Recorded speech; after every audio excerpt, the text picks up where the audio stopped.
Hello everyone again to another episode of Nerdy Nero's channel. This is my another video focused around reselling as a side hustle, which if you have watched some of my other videos, I've been doing it about for a decade, sharing my lessons learned and any recommendations or tips. So today video I'm going to focus on how to source for your reselling business, and I can speak a little about it because I've been doing this and I've learned through lessons what to do, what not to do. So hopefully you will find it useful. So in terms of reselling, I have sold stuff on various platforms by now. I have sold on eBay, I have sold on Mercari, I have sold on Facebook Marketplace, I have sold on OfferUp, I have sold on Whatnot, and like I have pointed out before, diversification is very important in this area. Not only you can sell stuff and start to get a following on every platform. So in case one of your platforms suffers a setback, either because you got suspended or the traffic is not going so good on one of the platforms, at least you have backup plans. The same way I would say that when it comes to sourcing, don't put all your eggs in one basket. Always have backup plans, have multiple sources, and that's how I think I have gotten to a sweet spot now where I can expect, like some of my suppliers of different items, they would go up and down depending upon, some of them have seasonal items, for example. So sometimes some of them slow down, and the other folks will ramp up. So that way at least I can ensure that I have some inventory at all times. Also, in terms of finding where to kind of get the items, a lot of my suppliers have come through folks who like to wholesale, who don't have time to sell every item. So what they would like to do is they will wholesale. Either they will get some liquidation pallets. If you have liquidation warehouses around you, that's an excellent way. Problem with those places for me has been, I do this as a side hustle and I usually run out of time. I do not have time to go to all the liquidation places, but I have done it sometimes, and I have found some stuff which you can flip for a decent profit. You can also go to thrift stores like Goodwill, Salvation Army, and some local thrift stores, and you can find some cool stuff, especially vintage stuff. You can sometimes find some really good deals on it. So that's another way to source your stuff. But what I have been doing is I have known several folks who actually are almost like a middle person. Like they will go and find stuff at liquidation stores, and then that's how they spend their time. But they do not have time, or they don't want to mess around with online selling, because again, online selling comes with a headache. It's its own, I think, its own beast. So they will rather sell it to one person, and again, to be honest, like the person who is selling it at the end to a final customer is taking the most risk, right? Because if there are any returns, if the package gets lost, you want to make sure that you are selling enough to make up for those things. And it has happened to me several times where a package was lost or I had a return, because even brand new sealed items sometimes can be faulty because of manufacturer's defect. So what I do a lot of is electronics, video games. Sometimes I will sell anything really, but I do a lot of collectibles as well.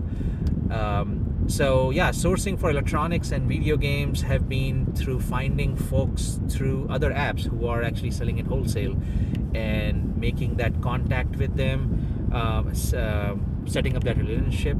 And again, I don't like to nickel and dime these folks because at the end of the day, if I wanna, like, it's a win-win situation if we both can make a decent profit. So I don't try to lowball them. I try to give them fair offers. So like, for example, if I am selling something for $100 and So whatever profit we are making, maybe we can settle at a price where we both make the same amount of profit. So in that way, I can be fair to my suppliers, and then they are happy with the prices I'm giving them. Excuse me. So keeping them happy, keeping your suppliers happy is equally as important as keeping your customers happy who are buying from you, right? So yeah, by being fair to them without nickeling and diming, I have seen a lot of suppliers who had other buyers who actually prefer to sell it to me because I am fair in my prices. I don't play any games. I'm very honest, and if something goes wrong, I will make it right. So being the person of your word is equally important. So longer the relationships would be, better it is. Like, I have some folks who I've been working with in terms of sourcing stuff for almost a decade now. So they just love doing business with me. So, and I found those folks actually, funny enough, through Facebook Marketplace or Mercari. So yeah, kind of keeping an eye on what folks are selling, and then asking them, are they willing to do a wholesale deal? And just tell them that you are willing to buy any quantities of that item if they can make a certain price work. So those are the kind of conversations you can have, but sometimes you have to pay them a little bit more to set up that relationship, and then in the long term you will make more money because you are going to get most of their business coming to you. The other aspect of sourcing could be that finding deals in from different stores.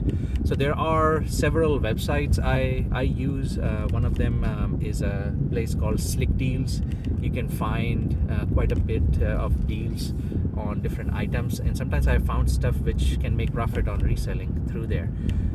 Sometimes it's just as easy as just following that page. There's an app for it actually, and you can maybe keep an eye on it.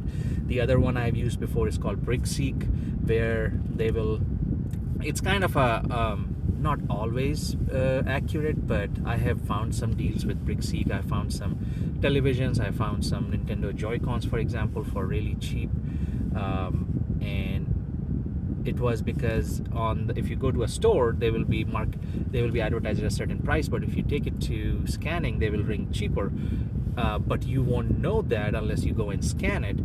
And nowadays more and more stores are getting away from putting scanners in their stores, so BrickSeek kind of gives you a way to maybe find out things which are reduced but actually not marked down. So it's totally legal. It's just that in the store they haven't marked it down on the ticket price, so people don't know that it's on sale. But through BrickSeek, I think BrickSeek now you have to pay a certain amount. They have a pro membership and you get more benefits through that. So I've used BrickSeek a little bit before. I don't use it anymore because I found a lot of stores the inventory was inaccurate, so it was kind of wasting my time a lot. The other things you can do, there's a lot of Discords nowadays where if you pay a certain membership fee every month, they will share a lot of again, price mistakes, things like that on websites, which are usually usually those quantities go really quick, and so these Discords, they're tracking those online, again completely legal. So that's another way to kind of find deals and source for the items, especially if you are looking into, like, I have a lot more experience in electronics and video games on that front, and I have found some deals through that as well. But yeah, I mean, sometimes if you're starting new, just find folks locally. I have now found folks which are also not locally, and they will ship stuff to me, and but you start with finding somebody locally, and you can actually find several folks. I have done that through Facebook Marketplace. I think it's an excellent place for you to find some of the things to resell. So yeah, hopefully some of these tips was helpful to you guys in terms of how you can source. Again, this is coming from my personal experience. I'm sure there's a lot more ways to source stuff. If you have time, like, you can go to liquidation stores and pawn stores and stuff like that. But again, if you are restricted in terms of time, finding stuff online and then meeting up with those people, obviously, yeah, I think it all boils down to how much time you have and what strategy you can use. So yeah, hopefully you found that useful. Again, I don't want to make this video too long. I appreciate you watching the video, and if you have any further tips on how you guys source your stuff, please put them in the comments for other folks to get take kind of advantage of. So I appreciate everybody watching, and you have a great day. Take care. Bye bye.